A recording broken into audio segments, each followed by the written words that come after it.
Hello friends, आज हम इस वीडियो में बीपीएससी टीआरई 4.0 क्लास 1 to 5 के लिए ईवीएस से संबंधित मोस्ट इम्पोर्टेंट 20 प्रश्नों को सॉल्व करेंगे जो आने वाले किसी भी एग्जाम में आपको हेल्प करेगा।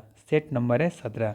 इससे पहले ऑलरेडी हमने 16 सेट करा रखा है, उसका लिंक डिस्क्रिप्शन में दिया हुआ है या फिर प्ले लिस्ट में भी जाके आप देख सकते हैं। साथ ही साथ ध्यान रखना है कि ये जो कंटेंट तैयार किया गया है ये कंटेंट बिहार विद्यालय के पर्यावरण एवं हम जो कि कक्षा तीसरी से 5वीं तक चलती है तथा विज्ञान जो कि कक्षा 6ठी से लेकर के 8वीं क्लास तक चलती है उस किताब से ये कंटेंट तैयार किया गया है। ठीक है, तो चलिए फिर शुरू करते हैं और देखते हैं आज का पहला सवाल। आज का पहला सवाल है, सबसे छोटा एक कोशिकीय जीव कौन सा है? बताना है सबसे छोटा एक कोशिकीय जीव कौन सा है। माइक्रोप्लाज्मा, जीवाणु, अमीबा, एक से अधिक, इनमें से कोई नहीं। तो याद रखना है सबसे छोटा एक कोशिकीय जीव माइक्रोप्लाज्मा है। ऑप्शन नंबर ए यहाँ पे बिल्कुल ही सही हो जाएगा। ध्यान रखिएगा कि जीवाणु, अमीबा, ईस्ट ये सभी एक कोशिकीय जीव ही हैं, लेकिन सबसे सूक्ष्मतम बात करें तो माइक्रोप्लाज्मा होगा। ठीक है, चलिए अगला सवाल लेते हैं। अगला सवाल है, जब ऑक्सीजन के प्रयोग से ग्लूकोज का विखंडन होता है तो इसे क्या कहते हैं? जब ऑक्सीजन के प्रयोग से ग्लूकोज का विखंडन होता है तो इसे क्या कहते हैं? अवायवीय श्वसन, वायवीय श्वसन या नियमित श्वसन या एक से अधिक होगा, इनमें से कोई नहीं। तो याद रखना है ऑक्सीजन के अगर प्रयोग से ग्लूकोज का विखंडन होता है तो उसे वायवीय श्वसन कहते हैं। अगर ग्लूकोज का विखंडन बिना ऑक्सीजन के प्रयोग से होता है तो उसे अवायवीय श्वसन कहते हैं। ठीक है, ध्यान रखिएगा। तो ऑप्शन नंबर यहाँ पे भी बिल्कुल ही सही है। नाम से पता चल रहा है वायवीय श्वसन, यानी कि वायु की उपस्थिति में जो ग्लूकोज का विखंडन होता है उसे वायवीय श्वसन कहते हैं। ठीक है, चलिए अगला सवाल लेते हैं। उस प्रकार के श्वसन का नाम क्या है जिसके कारण पेशियों में ऐंठन होती है? बताना है उस प्रकार के श्वसन का नाम क्या है जिसके कारण पेशियों में ऐंठन होती है। एरोबिक श्वसन, एनारोबिक श्वसन, दहन। मतलब वही चीज़ कह रहे हैं यहाँ पे, वायवीय श्वसन, अवायवीय श्वसन या फिर दहन, या एक से अधिक होगा या फिर इनमें से कोई नहीं। एरोबिक मतलब होता है वायवीय श्वसन और एनारोबिक मतलब होता है अवायवीय श्वसन। ठीक है, तो बताइए इसका सही आंसर क्या हो जाएगा। तो ध्यान रखिएगा जब हम बिना ऑक्सीजन की उपस्थिति में क्या हो रहा है यहाँ पे श्वसन जब होता है तो उसे एनारोबिक श्वसन कहते हैं, और वो उसकी वजह से ही क्या होता है, पेशियों में ऐंठन होता है। आप देखते होंगे जब आप तेज़ दौड़ते हैं या फिर दौड़ते हैं तो वहाँ पर शरीर में ऑक्सीजन की कमी हो जाती है, जिस वजह से देखेंगे कि आपके दर्द शरीर में दर्द महसूस होना शुरू हो जाता है, ऐंठन महसूस होना शुरू हो जाता है। क्यों? क्योंकि वहाँ पर जो ऑक्सीजन के जो प्राप्त हुआ है वो किस वजह से हुआ है? क्योंकि वहाँ पर हुआ है अवायवीय श्वसन, यानी कि बिना वायु के उपस्थिति में ग्लूकोज का क्या हुआ है, विखंडन हुआ है। ठीक है, इसी वजह से आप देखेंगे कि शरीर में ऐंठन शुरू हो जाता है। ठीक है, तो ऑप्शन नंबर यहाँ पे बी बिल्कुल ही सही हो जाएगा। ठीक है, ध्यान रखिएगा, क्लास 8 का बुक से लिया गया क्वेश्चन है। सवाल है कि उस शब्द का नाम बताइए जिसका अर्थ है शरीर में ऑक्सीजन से भरपूर वायु को अंदर लेना। सांस छोड़ना, सांस लेना, या फिर श्वास, या फिर एक से अधिक होगा, या फिर इनमें से कोई नहीं। तो इसको बोलेंगे सांस लेना। ठीक है, आसान सा सवाल था। चलिए अगला सवाल लेते हैं। अगला सवाल है कि निःश्वासन के समय कौन सी गैस बाहर निकलती हैं? बताना है कि निःश्वासन के समय कौन सी गैस बाहर निकलती हैं? Oxygen, nitrogen, carbon dioxide. आसान सा सवाल है। ठीक है, इसका आंसर दीजिए, जल्दी से आगे बढ़ते हैं। तो ध्यान रखना है निःश्वासन के समय यहाँ पे तीनों गैस बाहर निकलती हैं। ठीक है, ऑप्शन नंबर यहाँ पे डी बिल्कुल ही क्या हो जाएगा, सही हो जाएगा। ध्यान रखना है मात्रा अलग अलग होता है, ये जो ध्यान रखिएगा। सबसे ज़्यादा मात्रा में नाइट्रोजन निकलती हैं। ठीक है, चलिए अगला सवाल लेते हैं। आप लोग सोच रहे होंगे कि उसके बाद कार्बन डाइऑक्साइड होगा, ऐसा नहीं है, क्योंकि कार्बन डाइऑक्साइड का मात्रा बहुत कम रहता है। ठीक है, चलिए अगला सवाल लेते हैं। अगला सवाल है कि गलफड़े मछलियों की मदद किस में करता है? गलफड़े जो होते हैं मछलियों का, उस किस में मदद, उसमें जो गलफड़े होते हैं मछलियों की क्या मदद करते हैं, किस में मदद करते हैं? हवा से ऑक्सीजन लेते हैं, या फिर पानी में घुली हुई ऑक्सीजन अवशोषित करते हैं, या फिर पानी में मौजूद पोषक तत्वों को अवशोषित करते हैं। एक से अधिक हो गया, इनमें से कोई नहीं। तो ध्यान रखना है जो गलफड़े होते हैं मछलियों का वो काम करता है पानी में घुली हुई ऑक्सीजन अवशोषित करने में। ठीक है, बी ऑप्शन बिल्कुल यहाँ पे सही होगा। ठीक है, अगला सवाल है ईस्ट का उपयोग किस में होता है? ईस्ट का उपयोग किस में होता है? दही में, वाइन और बियर बनाने में, बेकरी आइटम बनाने में, या एक से अधिक हो गया, इनमें से कोई नहीं। तो ध्यान रखना है ईस्ट का प्रयोग दही बनाने में भी होता है, वाइन व बियर दारू जो होता है शराब वगैरह उसको भी बनाने में मदद इसका उपयोग किया जाता है, और बेकरी तो आइटम में तो होता ही है। ठीक है। तो ऑप्शन नंबर यहाँ पे डी बिल्कुल ही क्या हो जाएगा, सही हो जाएगा। ठीक है, आप देखते होंगे छोला भटूरा कभी खाए होंगे तो देखेंगे छोला जो है, माफ़ कीजिएगा, जो भटूरा है वो भटूरा फूलने की वजह क्या है, बहुत जल्दी वो जो सॉफ्ट हो जाता है, उसके पीछे की रीज़न क्या होता है, उसमें हम लोग क्या मिलाते हैं, स्टीम मिलाते हैं। ठीक है, चलिए अगला सवाल लेते हैं। अगला सवाल है, केंचुआ सांस किससे लेती है, त्वचा से, टांग से, श्वसन नली से, या फिर एक से अधिक होगा, या फिर उपर्युक्त में से कोई भी नहीं। चलिए बताइए इसका आंसर क्या होगा।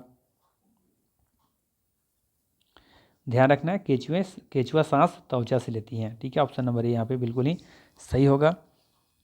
इसके बाद है, मछलियाँ किस अंग से सांस लेती हैं। आसान सा सवाल है ये भी, किससे हो जाएगा, गलफड़े से। तो बचपन से हम लोग पढ़ते आ रहे हैं। चलिए अगला सवाल है, कोशिकाओं में ऑक्सीजन का उपयोग ग्लूकोज से प्राप्त करने में होता है। कोशिकाओं में ऑक्सीजन का उपयोग ग्लूकोज से क्या प्राप्त करने में होता है, कार्बन डाइऑक्साइड, पानी और ऊर्जा, वसा, शराब, कार्बन डाइऑक्साइड और ऊर्जा, या फिर उपर्युक्त में से अधिक होगा, या फिर उपर्युक्त में से कोई भी नहीं। तो ध्यान रखना है यहाँ पे, कोशिकाओं में ऑक्सीजन का उपयोग ग्लूकोज से कार्बन डाइऑक्साइड, पानी और ऊर्जा प्राप्त करने में होता है। ठीक है, तो ऑप्शन नंबर यहाँ पे ए बिल्कुल ही सही हो जाएगा।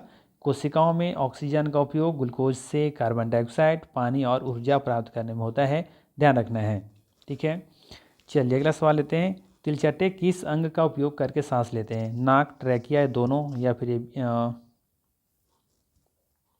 थोड़ा सा यहाँ पे ऑप्शन आगे पीछे हो गया, थोड़ा सा रुकिएगा। चलिए अब सही है, तिलचट्टे किस अंग का उपयोग करके सांस लेते हैं, नाक से, ट्रैकिया से, या फिर दोनों से, या फिर एक से अधिक होगा, या इनमें से कोई नहीं। तो ध्यान रखना है, तिलचट्टे जो होते हैं, ठीक है, वो ट्रैकिया से सांस लेते हैं। ठीक है, ऑप्शन नंबर यहाँ पे बी बिल्कुल ही सही होगा, ट्रैकिया याद रखना है। अगला सवाल है कि मिट्टी वह पदार्थ है जो पृथ्वी को क्या बनाती है, रॉक, परतें, सतह, एक से अधिक, या इनमें से कोई नहीं। मिट्टी वह पदार्थ है जो पृथ्वी को क्या बनाती है, रॉक बनाती है, परतें बनाती हैं, या फिर सतह बनाती है, एक से अधिक होगा, इनमें से कोई नहीं। अच्छा सवाल है, ध्यान रखिएगा, सतह बनाती हैं, सरफेस बनाती हैं। ऑप्शन नंबर यहाँ पे सी बिल्कुल ही सही है। मिट्टी जो होती है ना, वो पृथ्वी का सतह बनाती है, लेयर बनाती हैं। ठीक है, लेयर नहीं, सतह ही कह सकते हैं, लेयर तो फिर परत हो जाएगा वो। अगला सवाल है कि निम्न में से कौन सा मिट्टी के निर्माण में कदम है, भूकंप या ज्वालामुखी विस्फोट, चट्टानों का अपक्षय, ह्यूमस का बढ़ना, एक से अधिक, या इनमें से कोई नहीं। बताना है कि निम्न में से कौन सा मिट्टी के निर्माण में एक कदम है। तो देखेंगे आप, भूकंप या ज्वालामुखी विस्फोट हो रहा है तो भी एक मिट्टी के निर्माण में कदम रहता है, ये वाला भी। ठीक है, कुछ बहुत सारी चीज़ें बाहर निकलती हैं उससे, तो वहाँ से मिट्टी का निर्माण होता है थोड़ा बहुत। ठीक है, फिर चट्टानों का अपक्षय होना, धीरे धीरे अपक्षय हो रहा है, टूट फूट रहा है, ह्यूमस बढ़ रहा है, यदि उसकी बढ़ोतरी हो रही है तो भी देखेंगे कि उस मिट्टी का निर्माण वहाँ पर होता है। तो ये ले सकते हैं, डी ऑप्शन यहाँ पर बिल्कुल ही सही हो जाएगा। ठीक है, अगला सवाल रहेगा, कौन सा कारक मृदा निर्माण को प्रभावित करता है। सवाल है कि कौन सा कारक ऐसा है जो कि मृदा निर्माण को प्रभावित करता है, जलवायु, वनस्पति, सूक्ष्मजीव, एक से अधिक होगा, या फिर इनमें से कोई भी नहीं। ये भी आसान सवाल है, बताइए इसका आंसर क्या होना चाहिए। तो ध्यान रखना है, जलवायु, वनस्पति, सूक्ष्मजीव सभी देखेंगे कि मृदा निर्माण को प्रभावित करते हैं। ऑप्शन नंबर डी यहाँ पे बिल्कुल ही सही होगा। ठीक है, अगला सवाल है, निम्नलिखित में से कौन सा मृदा अपरदन नहीं करता है, वनों की कटाई, छत पर खेती, ठीक है, या फिर बाढ़, एक से अधिक, इनमें से कोई नहीं। तो देखिए और बोला है कौन अपर्दन नहीं करता है, तो छत पर खेती करने से मृदा अपर्दन नहीं करता। ठीक है, तो ऑप्शन नंबर यहाँ पे बी बिल्कुल ही सही हो जाएगा। ठीक है, वनों की कटाई करने से मृदा अपर्दन होता है, और बाढ़ आने से तो मृदा अपर्दन होता ही है। ठीक है, तो बी ऑप्शन यहाँ पे सही है। अगला सवाल है यहाँ पे कि मृदा संरक्षण उपायों का उद्देश्य मुख्य रूप से क्या होता है। बताना है, मृदा को हम क्या करें, संरक्षण कर रहे हैं, मिट्टी को संरक्षित कर रहे हैं, तो इसके उपायों को हमारा जो मूल उद्देश्य होता है वो क्या होता है, पौधे, ऊपरी मिट्टी या उप मिट्टी, या एक से अधिक होगा, इनमें से कोई नहीं। तो ध्यान रखना है, ऊपरी मिट्टी को हम क्या कर रहे होते हैं, संरक्षण कर रहे होते हैं, है ना। मृदा संरक्षण का मतलब क्या है, मृदा संरक्षण हम कर रहे हैं, उसका उपाय कर रहे हैं, उसका उद्देश्य क्या है कि ऊपरी जो लेयर है, ऊपरी जो मिट्टी है उसे हम लोग बचा के रखें। ठीक है, कटे छटे नहीं, वो बह कर ना जाए कहीं। ठीक है ना। चलिए अगला सवाल है कि किस मृदा में खनिज पाए जाते हैं। सवाल है कि किस मृदा में खनिज पाए जाते हैं, ए, बी, सी, उपर्युक्त में से एक से अधिक, या उपर्युक्त में से कोई नहीं।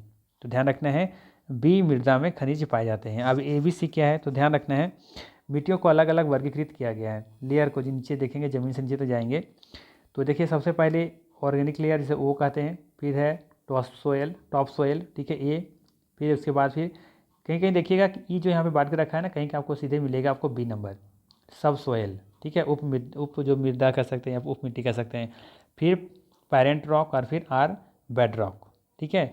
तो 5 भागों में मूलतः बांटा गया है। बहुत सारे बुकों में देखेंगे जो 5 दे रखा है, ठीक है। तो यहाँ पे छठा एगो ई घुसा दिया है बीच में, ठीक है। बट उससे हमें मतलब नहीं, हमें हमारा सवाल फिलहाल यहाँ पे क्या है कि किस मृदा में खनिज पाए जाते हैं। तब देखेंगे कि यहाँ पे जो बी मृदा है सब सोयल, इसमें देखेंगे deposited minerals and metal salt. तो यहाँ पे मिनरल्स आपको देखने को मिलेगा, यहाँ पे डिपॉजिट मिनरल्स देखने को मिलते हैं। तो इसका सही आंसर क्या हो जाएगा, ऑप्शन नंबर बी यहाँ पे सही हो जाएगा, ठीक है। तो किस मृदा में खनिज पाए जाते हैं, तो ये मिनरल्स बी जो ग्रुप है उसमें पाए जाते हैं, ठीक है। तो ध्यान रखिएगा 5 भागों में से बांटा गया है, ओ ए बी सी आर में, ठीक है। यहाँ पे ई एक्स्ट्रा दे दिया है जो कि एनसीईआरटी बुक में नहीं है ऐसा, ठीक है। चलिए अगला सवाल लेते हैं। सवाल है कि पौधों को उगाने के लिए सबसे अच्छी ऊपरी मिट्टी कौन सी है। बताना है कि पौधों को उगाने के लिए सबसे अच्छी ऊपरी मिट्टी कौन सी है। रेतीली मिट्टी, दोमट मिट्टी, चिकनी मिट्टी, एक से अधिक होगा, या फिर इनमें से कोई नहीं। तो याद रखना है दोमट मिट्टी सबसे अच्छा होता है, बी ऑप्शन यहाँ पे सही हो जाएगा, ठीक है। चलिए अगला सवाल लेते हैं। अगला सवाल है कि निम्न में से कौन एक मिट्टी का प्रकार नहीं है। बताना है कि निम्न में से कौन एक मिट्टी का प्रकार नहीं है। दोमट मिट्टी, युक्त मिट्टी, चिकनी मिट्टी, एक से अधिक होगा, इनमें से कोई नहीं।